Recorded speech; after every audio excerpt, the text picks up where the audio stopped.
কোনো কিছু জানো তো চিরস্থায়ী না। একটা সময় আমরা যে জিনিসকে খুব আগলে রাখতাম, খুব বেশি পছন্দ করতাম, সেই জিনিসটাই সময়ের সাথে সাথে একটা সময় এরকমও আসে যখন সেই জিনিসটার আমাদের আর আকর্ষিত করে না, সেই জিনিসটার প্রতি আমাদের আর ভালোবাসা কাজ করে না।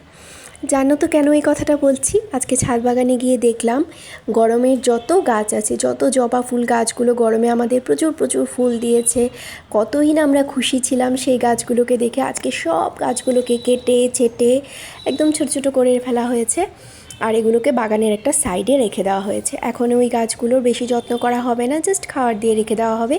এখন যত্ন পাবে শীতের গাছগুলো। শীতের মরশুম, এখন শীতের গাছগুলো সুন্দর সুন্দর ফুল দিবে, বাগান দেখতে সুন্দর লাগবে, সবাই বলবে বাগানটা কত সুন্দর লাগছে, কত ফুলে ফুলে ভরা। সব কিছুই তো স্বার্থ বলো আমাদের। এখন আমরা শীতের গাছগুলোর বেশি যত্ন করব, আবার যখন শীত চলে যাবে তখন এগুলোকে আবার সাইড করে দেব।